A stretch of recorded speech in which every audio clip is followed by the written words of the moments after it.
Ben, moi bo día. Hoxe, a través desta rolda de prensa, queremos trasladar dúas consideracións. A primeira, pois, ten que ver coa xestión das residencias de maiores, que, sen dúbida, a cara máis dramática e máis dura desta crise do coronavirus. De feito, podemos decir que as residencias de maiores foron a zona cero do COVID-19 en Galiza, concentran case a metade dos falecementos que se produciron por esta causa no noso país e temos que engadirlle a este feito dramático que tamén nas residencias se contaxiaron centos de persoas entre usuarias e os propios traballadores e traballadoras destos centros. Está claro que estos feitos poñen diante dos nosos ollos que algo se fixo mal, que fallou a prevención, que fallaron os protocolos, que o Goberno non foi capaz de anticiparse e que é evidente que algo se fixo mal cando un colectivo no que se concentran 20.000 persoas, como son as usuarias de residencias de maiores, concentran case a metade dos falecementos que se produciron ao longo destes 2 meses no noso país.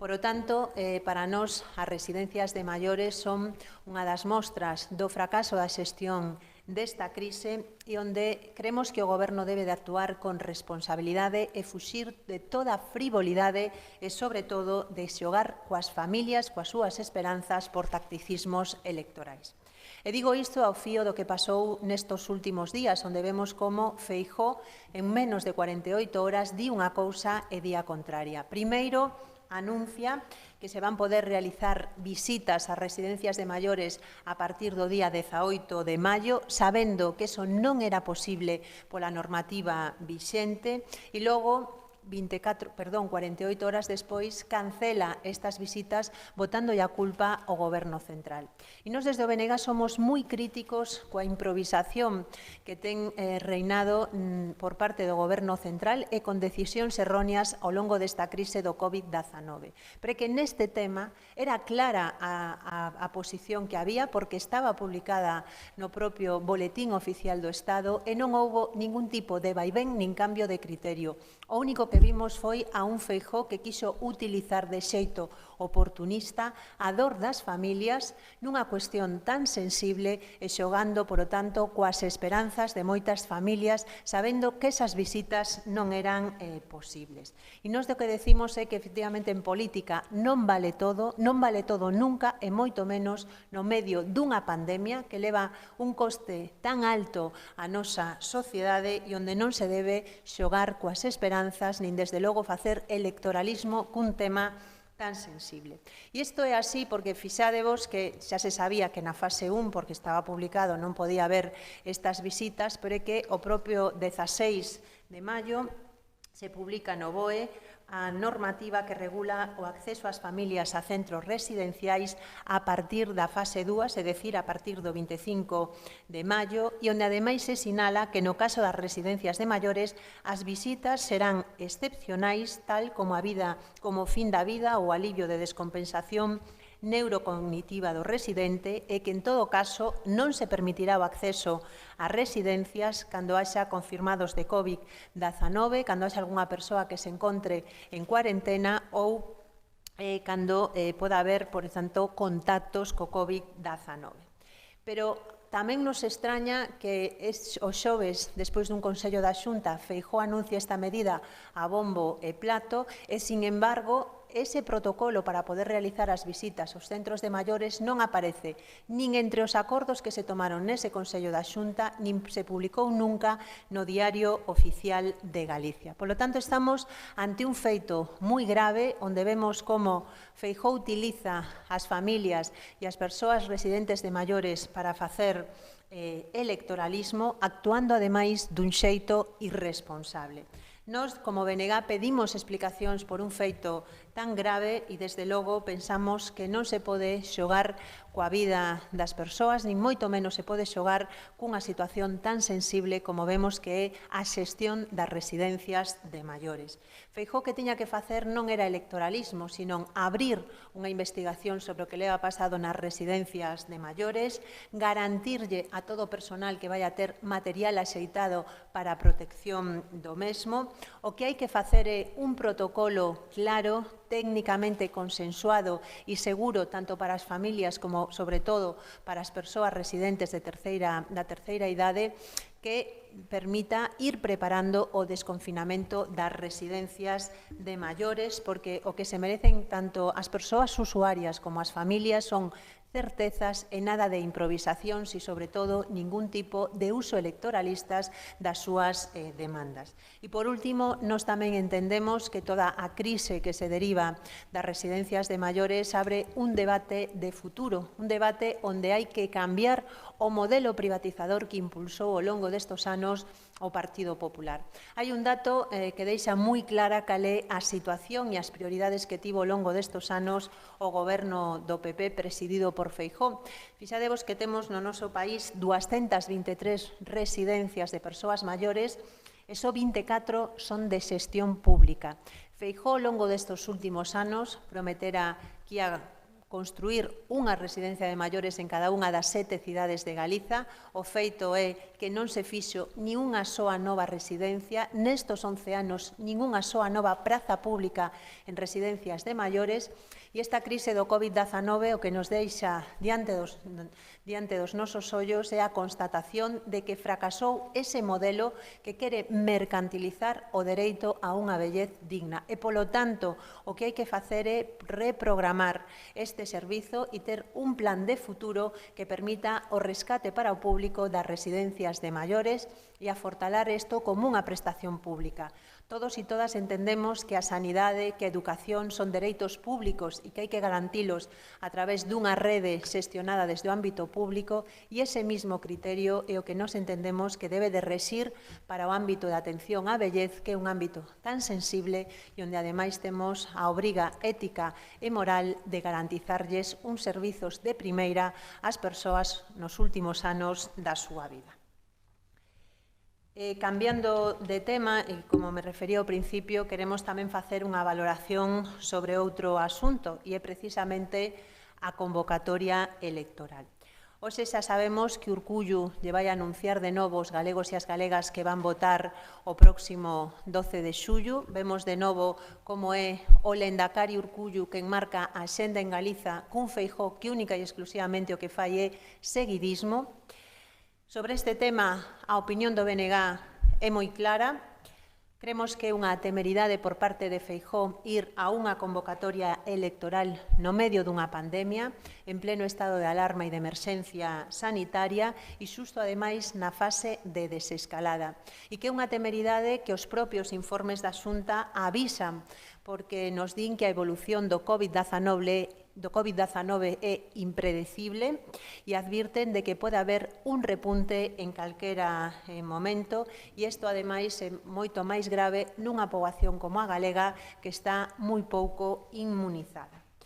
Nos o que creemos é que isto é unha temeridade. O gallán non teñamos que lamentar esta decisión, digo de todo o corazón, pero a propia proba de que Feijóo está xogando con lume é que o propio decreto de convocatoria pode prever que haxa que cancelar as eleccións por un novo rebrote de COVID-19. Por lo tanto, dase por feita a posibilidade de que pode haber un rebrote en plena campaña, e isto tería unhas consecuencias moi graves nunha poboación como a galega que ten un nivel de inmunidade frente ao coronavirus tan baixo e que así o sinalan os 2 estudos epidemiolóxicos que se teñen feito nos últimos días. En todo caso, esta é unha decisión que está tomada e ante este feito que nós non podemos cambiar, só nos queda desexar que non teñamos que lamentar esta decisión polo ben de todos e de todas. E a partir de agora o BNG vai traballar desde o primeiro minuto para trasladarlle á sociedade galega as nosas alternativas para a reconstrución económica e social de Galiza. A folla de ruta do BNG é clara, necesítase un plan de reconstrucción económico e social que sexa o resultado dun gran acordo de país, para sacar adiante os galegos e as galegas dunha crise brutal que xa nos está afectando de cheo, que puxo patas para arriba a vida dos galegos e das galegas e onde é necesario que traballemos conxuntamente porque en Galiza temos capacidade para sair adiante se tomamos as decisións axeitadas. Se antes do COVID-19 era necesario un cambio, agora é imprescindible un cambio galego que permita poñer en marcha todo o potencial, toda a capacidade e que aposte por unir a este país en base a un gran acordo para a reconstrucción económica e social. Os grandes eixos desta alternativa teñen que ser a defensa da saúde, do emprego digno e do benestar social a través duns servizos públicos de calidade. Estas son algúns dos eixos nos que imos traballar desde o BNG, algúns dos eixos que queremos trasladarlle á sociedade galega para explicar ese plan de reactivación económica e social que nos permita recuperar os miles de emprego que están en risco, que nos permita tamén rescatar e recuperar os servizos públicos, nomeadamente a sanidade do noso país e que inclúa tamén unha aposta polo dereito a unha vellez digna.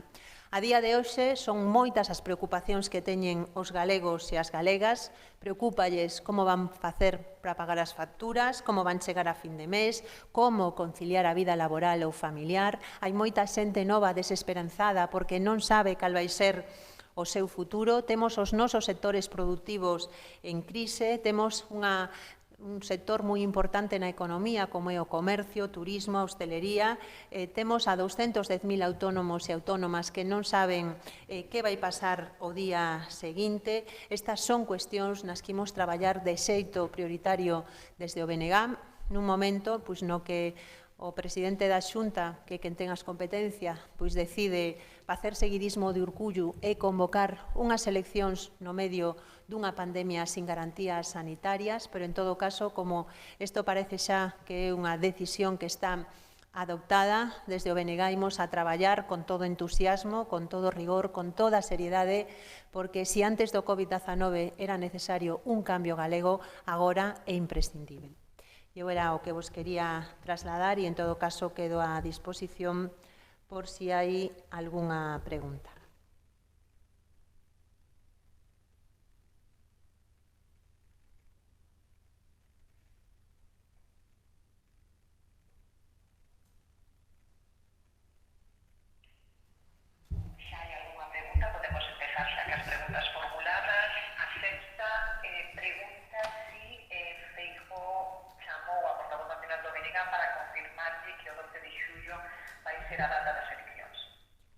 Pois a verdade é que non recibimos a esta altura ningunha chamada do presidente. É certo que onte volveu cancelar de xeito unilateral a xuntanza que tiña comprometido cos líderes das forzas políticas galegas. Estamos ante unha maneira de actuar de quen cree que as maiorías absolutas lle permiten un absolutismo e iso demostra a falta de diálogo, a falta de cooperación na que leva instalado, por outra parte, Feijóo ao longo destes últimos anos e que cada vez esa falta de diálogo e de cooperación van a máis, me imagino, porque o absolutismo non lle permite dialogar co resto de forzas políticas do país. Creo que sobre as eleccións falou máis con Íñigo Urcullu que coas forzas políticas galegas. Ese é un bo retrato de como entende o diálogo Feijóo. É curioso, insisto, que en vez de dialogar coas forzas políticas galegas, o único que faga é facer seguidismo do que fai Urcullu a centos de kilómetros do noso país. Cadena Ser, que lle parece que a campaña vai a ser máis curta, como avanzou Feijóo o pasado venres? Bueno, nós o que creemos é que as campañas deben de servir para trasladarlle á cidadanía cales son as propostas, cales son as alternativas de país que ofrece cada unha das forzas políticas e nós creemos que isto é o que debemos de garantizar nunha campaña. Eu o que agardo é que Feijóo non intente amordazar o resto das forzas políticas despois de ter utilizado dun xeito tan descarado os medios públicos de comunicación e moi concretamente a TVG ao longo destos últimos meses. E nese sentido, permitídeme un dato, non?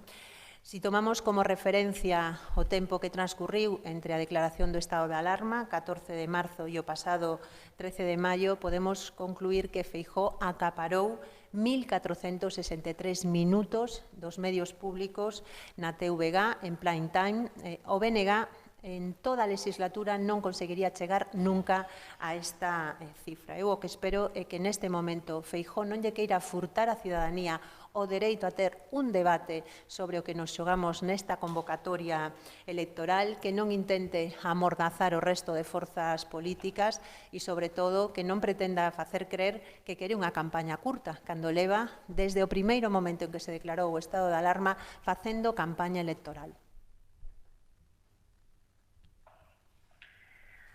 Vamos a dar un pouco de tempo por si hai algunha pregunta máis.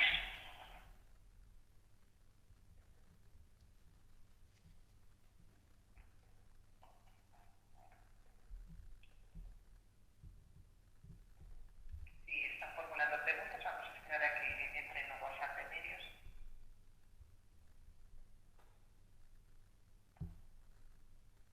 Europa Press insiste neste tema e pregunta se o BNG pactará a disminución da campaña. Bueno, eu insisto que nós o que temos que garantizar os galegos e as galegas é o desenvolvemento dunha campaña que permita trasladar as alternativas que cada forza política ten, porque é certo que estamos nun momento moi delicado no que nos xogamos moito e non podemos furtarlle á ciudadanía ese dereito. Está claro que esta non vai ser unha campaña ao uso, pero isto non implica que non se poda facer precisamente un proceso onde se cumpra o obxectivo fundamental que ten que ter unha campaña e é trasladarlle á ciudadanía cales son as nosas alternativas e propostas. Para iso, pois, é necesario que os medios públicos deste país xoguen un papel diferente, que non sexan unha canle ao servicio da propaganda do Partido Popular e que sexan un instrumento que lle permita aos galegos e as galegas acceder ás propostas e ás alternativas que cada unha das forzas políticas que concorremos a este proceso electoral temos. Europa Press pregunta si da súa explicación se deriva que ten que haber un debate na TVG como estaba previsto na campaña do 5 de abril. Bueno, eu penso que a previsión que había no 5 de abril, como xa dixemos, é moi escasa e que mínimo que nunhas circunstancias como estas, nunha campaña tan diferente, que ofrecerlle aos galegos e as galegas dous debates como mínimo nos medios públicos do noso país e en prime time. Penso que é un dereito que teñen os cidadáns ver os líderes das forzas políticas debatendo. En todo caso, bueno, pois, eu creo que esta vai ter que ser unha campaña onde os debates teñan un papel máis importante e insisto que o mínimo serían dous debates. A partir de aí nos estamos dispostos e dispostas a ir a cantos debates se nos convoquen, porque, insisto, ir a un debate non é un capricho, ir a un debate é un dereito que teñen as e os cidadáns deste país antes de ir a votar, que deben de saber cales son as propostas e que teñen que ver as persoas que queremos presidir Galiza no futuro, pois debatendo e contrastando as nosas alternativas.